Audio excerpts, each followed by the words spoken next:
What I want us to do today is go one step further. And I would like us to talk about living out the vision that God has for us. And it starts a little bit scary. It starts with the final judgment. And Matthew chapter 25, verses 31 to 46, if you open your Bibles, you're going to see that chapter 25 has three different parables that Jesus is sharing. Now, Matthew put them all together for a purpose over there, because in chapter 24, Matthew had the whole spiel about his second coming. How is it going to happen? What are the signs? What to expect and how to know when you see things, you'll know it's coming. Chapter 25, on the other hand, is three separate aspects of how that final day is going to look like. First one is the story of the 10 bridesmaids. Second one is the story of the talents. And then the third story is the story of the final judgment and the final separation. And that's what I would like us to talk about today, because it portrays really well what does it mean to live out a Christian vision. Excuse me. I hope I don't lose my voice mid-sermon. So, let's just start reading Matthew chapter 25. Let's go through verses 31 to 33. These verses will give you a description of what's going on here. So, when the Son of Man comes in his glory and all the angels with him, then he will sit on his glorious throne. Thank you, Wilson. Before him will be gathered all the nations, and he will separate people one from another, as a shepherd separates the sheep from the goats. And he will place the sheep on his right and goats on the left. Now, who likes sheep? Do you guys like sheep? I'm not talking about lamb. Everybody likes lamb, unless you're a vegetarian. I'm sorry. But I'm talking about sheep. You guys, they're so cute, so fluffy, and just jumping around, and they're so cute. Now, on the other hand, who likes goats? They're cool. I mean, you gotta admit that. Goats are really cool. You drive down I-70, you look at them on sides, or they're climbing those rocks. Like, those goats are crazy. But they can balance. They're really, and they're actually really fun animals to be around, except the stench. But it makes you wonder, like, why would Jesus be so mean with goats? So the reason I'm bringing this up is sometimes we read this story and we feel bad for goats. Oh, they ended up in hell. They ended up as a barbecue, which is not that bad. But the whole story is like, oh, poor goats. We look at sheep and goats through our perspective, Western perspective. On top of it, let me ask you something. Do you like being called a sheep? You're such a sheep, seriously. How does that sound? Not really too flattering, right? It's like, don't let me tell you what I think about you. The sheep is usually what? A dumb animal. That's how it sounds. A gullible animal. Something you should not be. That's what in Western mind means. When you say don't be a sheep, it means don't just think before you do stuff. So I want us right now to toss this out of our minds. We have to forget what our culture tells us about these animals, because this is crucial for us to properly understand this story and to properly embrace it. Here's why. Through the Old Testament, you see sheep and lambs as representation of God's presence. So they were used as a sacrifice. And then in the end, Jesus was the one called the Lamb of God. And then on top of it, you have a lot of examples. You remember how did Jesus call his church, his people?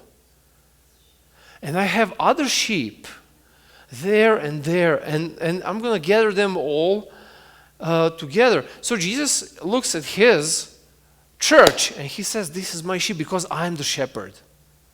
So in that sense, being a sheep is like, yeah, I definitely want to be a sheep. On the other hand, when we talk about goats, in the Old Testament, goat is the representation of Satan, of powers of darkness, of negativity. It's representation of powers of this world. And it's not just the Old Testament. If you look at any religion pretty much in the Western Hemisphere, it will use a goat as the representation of witchcraft, of Satanism, even the pentagram. The star turned upside down in a circle, you guys know what I'm talking about. It's actually a goat with horns, with ears, and with beard. And that is used as symbol of Satanism. So I want us to look at these animals in a symbolic way. We have the representation of people who belong to God in sheep, and then people who are opposing God as goats. Now we can move on. What else did this tell us? How many groups are there? 3 groups, 5 groups, 2 groups. Do you know what does that mean? Think about it. That means you, me. We will be in one of these groups. There is no undecided ones. You are either a sheep or a goat. There is nobody sitting on the sidelines. Over here, at the end, you will definitely be in one of those 2 groups. Now the question is, how do I end up with the sheep? What do I do? Let's read on. Let's read next verses. So, Jesus tells us what's going to happen, and now he is about to declare the reward or the punishment. So, So verses 34 and then verse 41. Then the king will say to those on his right, which is the sheep, "Come, you who are blessed by my Father, inherit the kingdom prepared for you from the foundation of the world." Now, verse 41. What does he say to the sheep, to the goats? Then he will say to those on his left, "Depart from me, you cursed, into the eternal fire prepared for the devil and his angels." Everybody wants to be blessed, right? Blessed, go to the heaven. Cursed, go to hell. But there is one very interesting way, the way Jesus said this. He didn't say to the sheep, "Come into heaven and be blessed," right? He didn't say to the goats, "Go to hell and be cursed over there." No. He called sheep blessed and he called goats cursed, which means that they were blessed and cursed before this moment of the final judgment. At the moment of the final judgment, the only thing that happened was it was revealed who is blessed and who is cursed. But it wasn't decided at that moment who is blessed, who is cursed. Neither God blessed them at that moment and cursed these other ones at that moment. No. They came blessed and these came cursed. This is very important to see and understand. You know why? Whether me and you are going to end up in heaven or in eternal fire, that is determined not at the final judgment.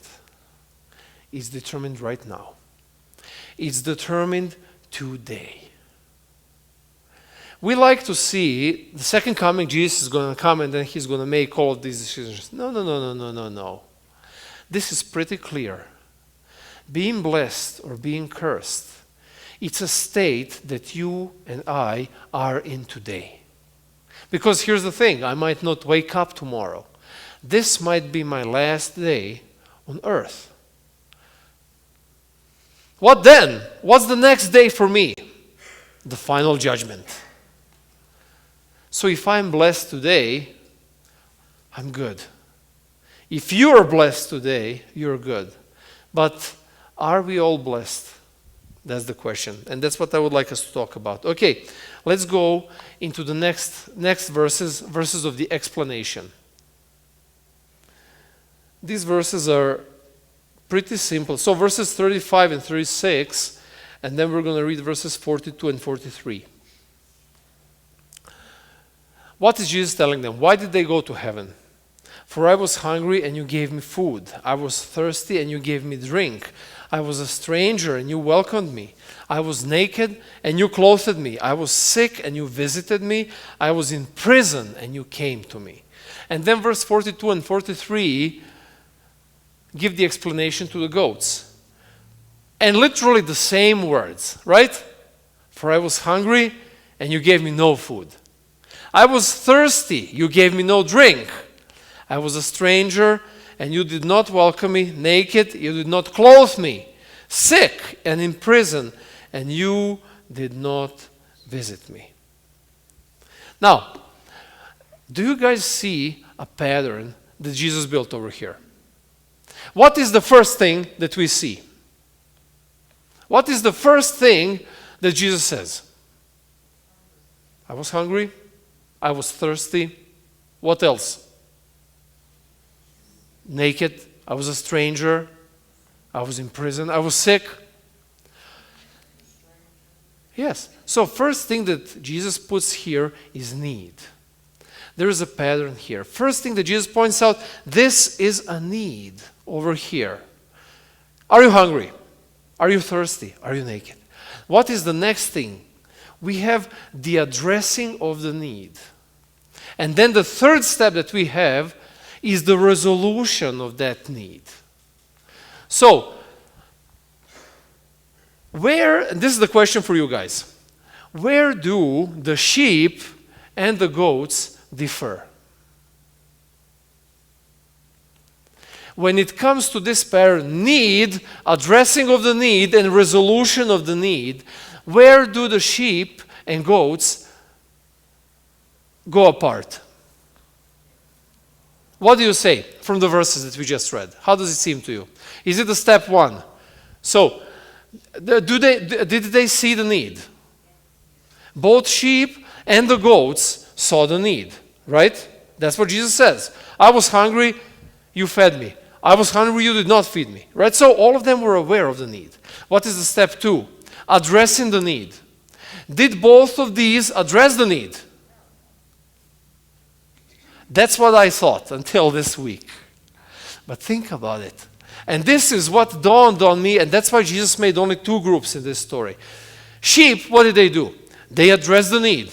Here's a sandwich, buddy. Come on, let me take you to Subway. We'll get something.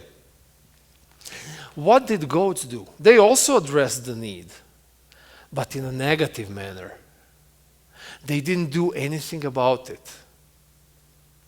They saw the need, and they chose not to do anything about it.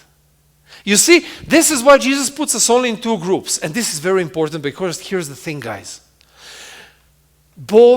Everybody is going to see the need. When you see, I'll just take an example. When you see a homeless guy on the street and he tells you, man, I'm hungry, you saw the need. Now, what you do next is a distinction between a sheep and a goat. And here's the thing, there is no undecided, remember that. If you choose to feed them, good. If you choose not to feed them, you again made a choice.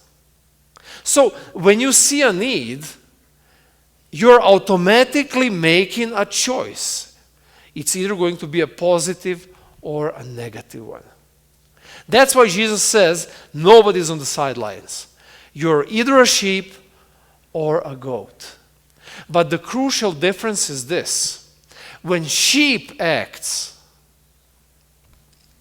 a need is dismissed. When a goat acts, the need prevails. When a sheep acts, the one who benefits is the needy one. But when a goat acts, who benefits? Who benefits? The goat, right? So, I'll see a homeless guy on the street, he's going to tell me he's hungry. So what am I going to do now? I have to run to Subway, I have to get some money, I have to buy him a sandwich, I'll get him the sandwich, I have to get back into my car, and I'm going to be late to work. So what did I do now? Or another option is, well, why is he on the street? Why doesn't he get a job? Well, I can help everybody. Right? Sheep and a goat. As much as we don't like seeing ourselves in goat hooves, yet when we put ourselves in a situation, we realize that very often we think in a goat-shaped way instead of in a sheep-shaped way. Yes. Mary. I just wanted to say it's the same as being cold or hot, isn't it? Yeah, it is true. Yes. And I'll actually touch on that a little bit more that you just said, the hot and cold. Yes. Now, why does this count so much? Because, my dear friends, brothers and sisters, every one of this room, every one of us is either going to be in heaven or in hell, depending on what we choose to do today when we see a need. Amen. You see, our faith is very interactive. And we don't really always appreciate that. We like it more when it's nice and mellow. I sit in my chair and I listen to the sermon, and I go home and do whatever I want to do. But no. Your fate is decided today. Let's move on. Let's see the response. Let's see the response of the sheep and goats. We already know it, actually. But Lord, when did we see you hungry? Would you please put it on the screen? Next one. But the righteous will answer him, saying, Lord, when did we see you hungry and feed you, and thirsty and gave you drink? And when did we see you a stranger and welcome you, or naked and clothe you? And when did we see you sick or in prison or visit you? You can see, imagine the sheep like, huh? Well, when did this happen? And then you can see the goats in the same way. Like goats say the same thing. Then they also will answer, saying, Lord, when did we see you hungry or thirsty or stranger or naked or sick or in prison and did not minister to you? Do you see this level of obliviousness from both groups? You would say, well, if sheep, they belong to God, they should be aware. But they were not. They were like, huh? What? And now imagine there, like, I can imagine them like sitting there and sheep is like, wait, I never saw Jesus hungry and I didn't give him a sandwich. I mean, he's sure not that guy, that drunk guy on the corner of King Soopers. Oh, he's probably neither that family in a minivan that only kids speak English. No, I never saw Jesus and gave him a sandwich. But then goats will wonder the same way. Wait. Jesus, I really never saw you hungry and not give you some food. I mean, you were definitely not that drunk guy at King Soopers, right? And you were, for sure you were not that family in a minivan that only kids speak Spanish. You can see them contemplating on, like, when did this happen? They have no idea. And then on top of it, Jesus gives an answer. Look at his clarification that he says. Look at this. And the king will answer to them, truly, truly, I say to you, I am that drunk guy at the King Soopers. I am that poor family in a minivan that only kids speak English. I am those least ones of my brothers. the least ones in our society are so defaced that we look at them and we just see a body. We just see something. We don't even see a person. When with a drunken breath and smudged eyes, he looks up and he tells you, buddy, you got a buck. What do you see? Do you see Mr. John Stewart, who lost his wife in a car crash and couldn't deal with his life, lost a house, ended up on the street, and now he's dealing with depression and struggling to survive through life because his wife was everything he had? No. You just see a drunk, stinking guy who wants a handout. That's how this society trains us to look around. We look around and seek for people who are alike. And then we want to help them. But when we see people who are not like us, we have hard times reaching out and helping them. It's just the matter that this society teaches us, but Jesus is telling us, no more. No more. That's not how you can do it. So, this is what I have for you right now. Aaron, would you please give everybody an index card? You guys will find, if you have pens, that's awesome. If not, you're going to find them in the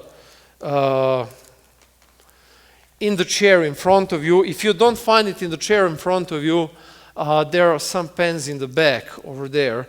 But this is what I would like us to do with these index cards. Everybody is going to get one. I would like you, and after everybody gets an index card, I'll give everybody 30 seconds. I want you to think, remember a person that you ran into this week that was in a need. Person that would really appreciate your help. Person that was down there on the rocks, and you can do something to help them and change their situation. After everybody is we're going to take these 3 seconds. In the meantime, what I would like to share with you is a very strong experience that Jasmine and I had when we went on this trip to Ukraine. Ukraine is a third world country. Their money is not really super valued. I think like you can get for $1, I can't remember now, you can get like 120 grivnas, which is their money. But technically, let's put it this way, the easiest way to describe, you can walk into a restaurant, eat like a king, 3-course meal, and feed somebody with you and pay maybe like $5-6 for it. So that's where the standard is. So this is what happens. We're walking down the street, and you see homeless people all the time. And you see people begging all the time, but it was really heart-tearing for me. We're walking down the street and we see a lady in her 80s. She's dressed like people, or not like the city people. She's dressed like people from the smaller towns around. You can recognize it. She's clean. She doesn't seem like she's homeless. She had a bag with her. I guess she was trying to get some money to get back home. And she's asking for money.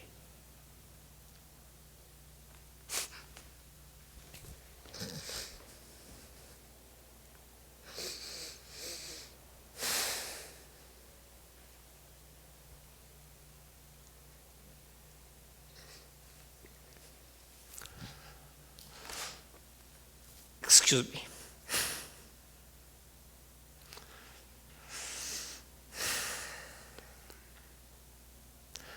She reminded me of my grandmother, which funeral I could not attend because of the immigration and being here in this country.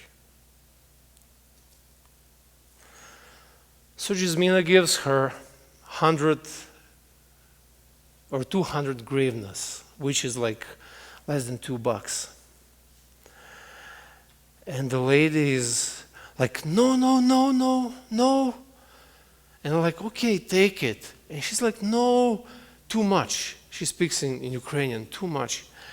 And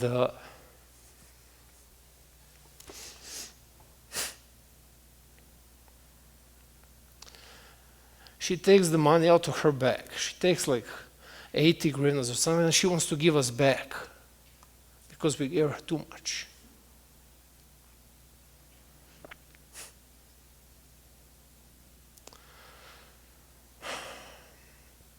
Another night, we are coming back from the restaurant. And as I said, for little money, you can get a lot of food. So we just packed food to go, so we have it for the morning. And we meet an old man. He's walking down the street. There's like a parking lot. We're walking next to the buildings, and on the other side of the parking lot, there are trash containers. And he's digging through trash containers. And I look at him, and same thing. He's just old, he's poor, he's not dirty. He does not stink of alcohol. He looks very clean. And he starts speaking in Ukrainian to us, and we hand him this bag of food. And he was like I gave him $1 million.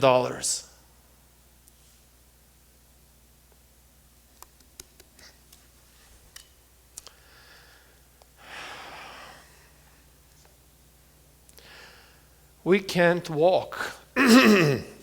We can't walk through this life as goats because we're going straight to hell.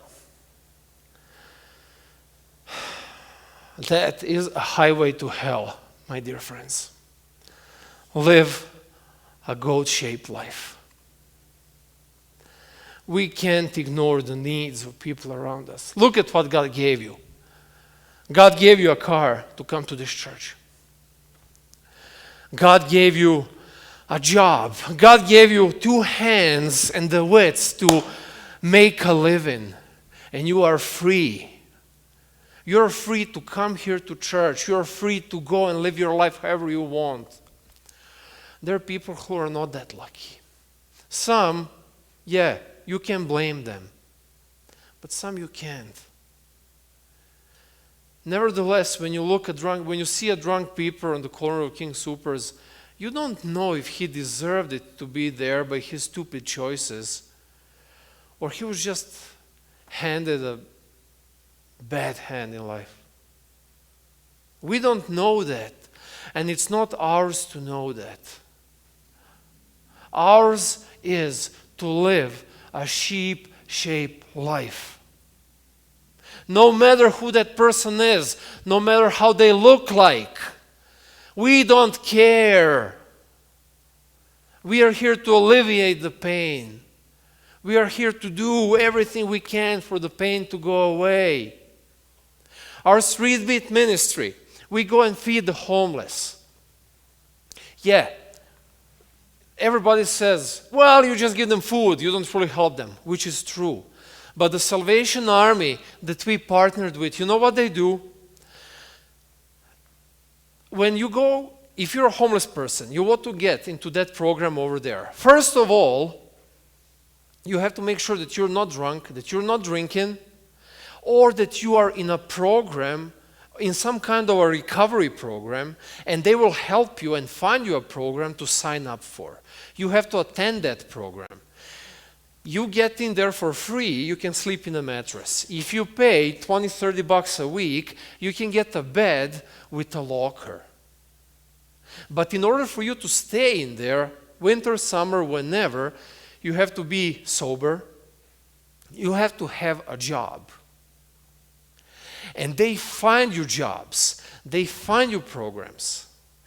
They are not just giving them handouts. We are part of that initial first step of response, where we just go, okay, let's make sure their basic needs are met, so they don't have to worry about that, so they can focus on what? They can focus on rehabilitation, which means you sit down with them and, okay, what can I do to move forward with my life? And then you talk to them about these things and you get them in those programs. And then they get them into the third step of personal development, where they gain skills to get a better job, to get in affordable housing, and people just move off the streets back into the society. That is what this program does. That's why we partner with them. Because we don't want just to give them food and give them some clothes and get them on their way. No, we want to help the need for the need to go away. But we do that as a church. What do you do in your life? What do you do? This is the thing. When we talk about this is not something that I'm expecting you're telling you should do this on top of your work, on top of your family, on top of your obligations, on top of all of the things that you have to do. Well, add 15 more minutes of your day to go and buy a sandwich to the homeless person. No. The reason the sheep and the goats were oblivious, you know what was the reason? Because that was their nature. Sheep were doing that. They were feeding and helping and visiting and doing all of these things because it just comes out of them. Selflessness is what labels real Christians. Selfishness is what labels goats. That's why goats were oblivious. Because it's just natural to them not to help. It's natural to them to think of themselves first and then of everybody else. That's natural. My dear friends, when I tell you you should be a sheep and act in a selfless manner as Jesus did, that doesn't mean adding extra 15 minutes to your day. No. When you go to work, there is somebody over there who is in a need. It doesn't have to be a sandwich. Somebody might be crying because of struggle in a life. They maybe just need a hug. But you need to get off of your desk, leave your stuff on the side and spend 10 minutes with that person. I don't have time to do that. I have to finish my stuff. Then later on, after I'm done, maybe I find the time. Nature. When you see a need, you address that need. Amen. Or, when you see a need, you ignore that need.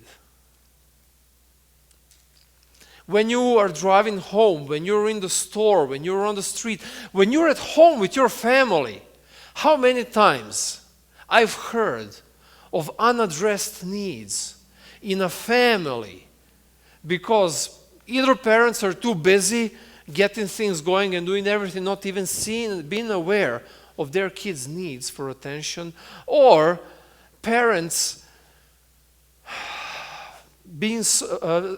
children being so busy, they just dump their parents into the nursing home and visit them on Thanksgiving. Call them once in 2 weeks. Hi, Mom, how are you doing? You're good. Okay, I'll talk to you later. In family, we don't address each other's needs. My dear friends, this is not the way the Christians live. The vision that God put for us is be a sheep-like person.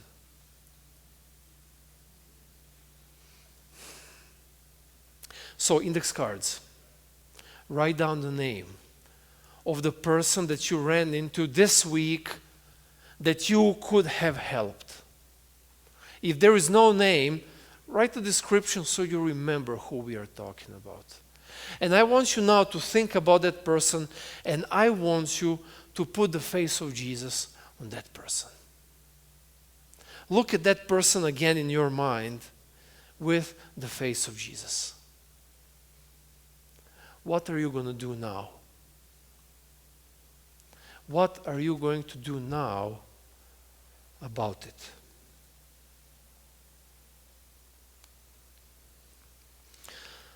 When we lived in Sacramento, that was before we came here to the United States, I was there a youth pastor for about a year. And I was youth pastor, but I was pretty much working with everybody, visiting everybody, whoever needed visitation. We had a family there that lived close by, just a couple of doors down, that we would visit. Husband was, I think it was muscular dystrophy. I can't remember right now what he was suffering from, but he was slowly but surely going away. And after we moved here to Sacramento, at least once a week, we would give them a call. Hey, how are you doing? And he had, yes, that's right, because I remember he couldn't speak. He had hard times using his chin, And his talk was, his words were very hard to understand, even in person. And over the phone, I wouldn't understand the word. But still, every week we would call them. And at one point, we sent them flowers, let's just send them flowers, because we discovered that 800 flowers, and like, this is cool service, let's use it. And the following day, after they received the flowers, Dawn, the lady, she calls us, and she's like, well, he passed away. And I remember crying and praying. And after that, our church receives a letter with her tithe money. And after that, for a couple of years, she was sending her tithe money to our church. Church she never saw, people she never knew.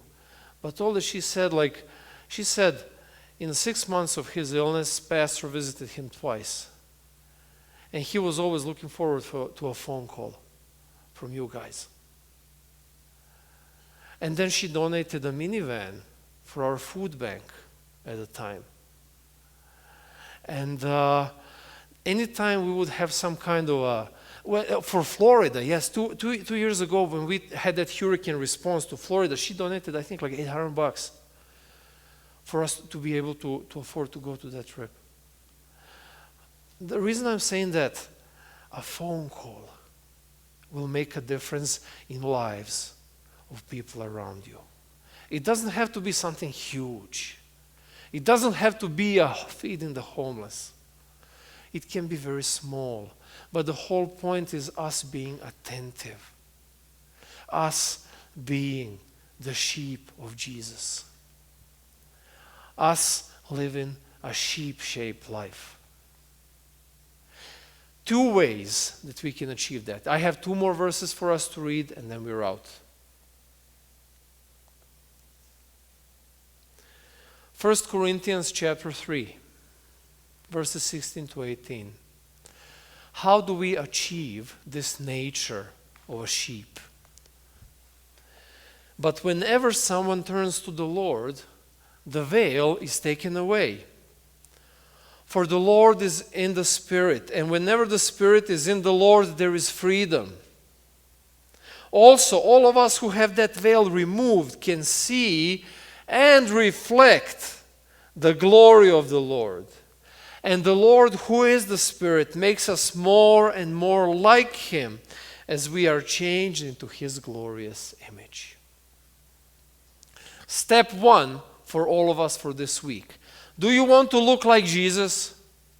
Then be with Jesus. Then give Him your time. Read the Bible. Pray. Let Him talk to you every single day. You know what's going to happen? You will become like Him. It's so beautiful. Verse 18. And makes us more and more like Him. And then let's read Luke chapter 10, verses 36 and 37. This is the conclusion of the story of the Samaritan, Good Samaritan. So Jesus is asking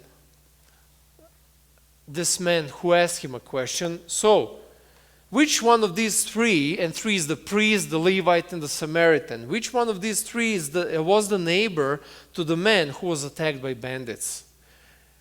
And the man replied, well, the one who showed him mercy. Then Jesus said, yes, now go and do the same. This is a call for us, my friends. This is a call for us to go out there and see the face of Jesus.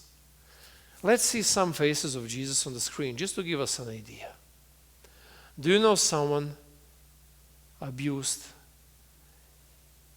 Do you know someone hungry? Do you know someone who is alone? Do you know someone who is sick? Do you know someone who is struggling to make a living and has to do it in the worst ways?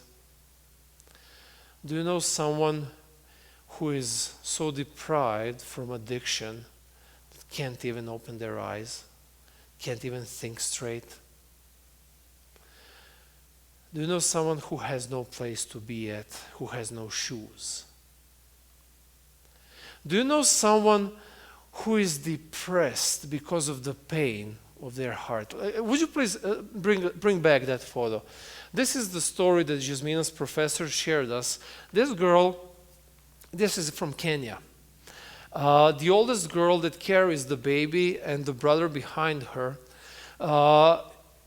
her parents, both of her parents died of AIDS. And she was taking care of her brother and sister. So Jasmina's professor, she's been working with many institutions. She's been working with United Nations, with US government, with several African governmental institutions to work on development of programs that will help not just kids like this, but generally people who are in need. And they had a program designed for children who are without their parents to put them into school with free education so they can gain skills and start making more money. They offered that to this girl. And she declined because she had to take care of her siblings. And then they realized they need to expand the program where they would be able to offer care for her siblings while she is in school. And they're working on that program right now, developing it, figuring it out, how to make it happen. So when she signs up for the program, there will be a place that she can drop off her siblings without worrying for them while she is at school. And this is not that far away. This is about 18 hours away from us. We don't have to go that far. We see these stories around us all the time. Denver is not that friendly for middle class anymore, and even far less friendly for the poor. But we can make a difference. Here's the thing. There's 50 of us in this room right now. Imagine if every one of us found one face of Jesus this week and did something about it. That means 50 less needs in this city of ours will be there to be answered.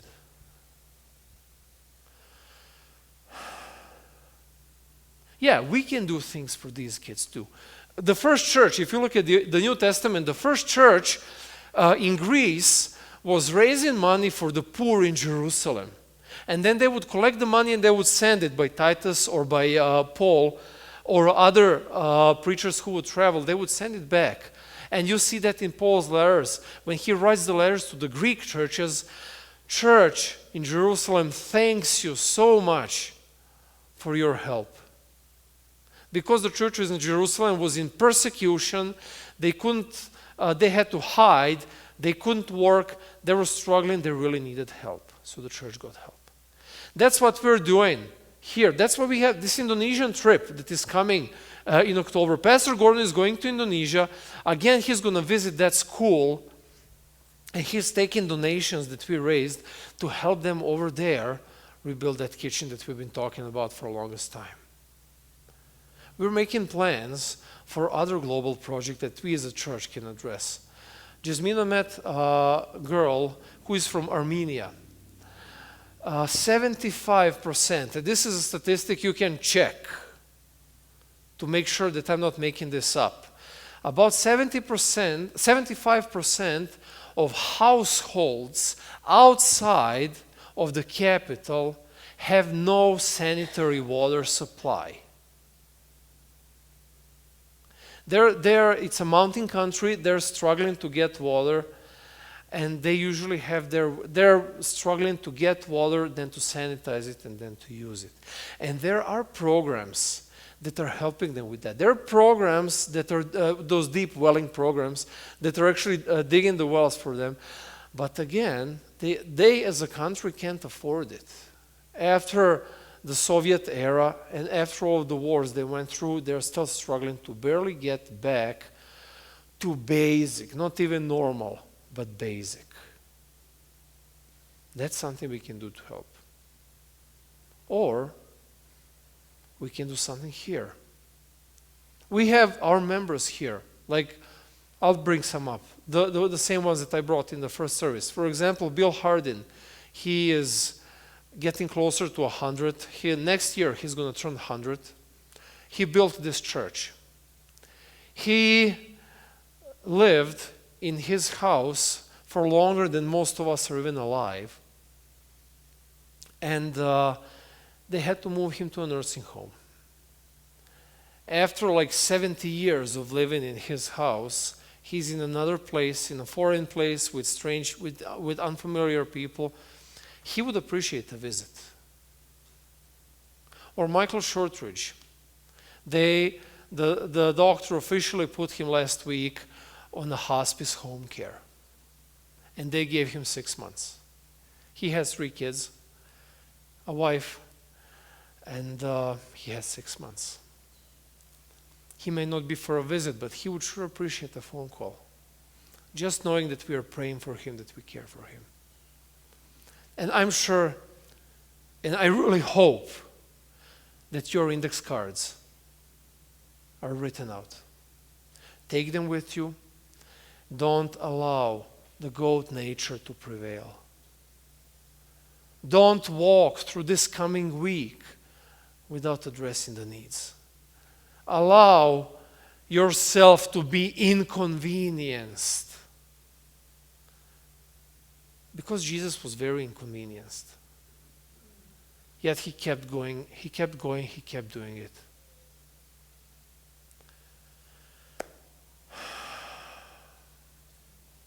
Let's sing our last song. And after the song, I would like to invite anybody who would like to be a part of being in a sheep-shaped life to come up forward. Let's join hands and let's pray together.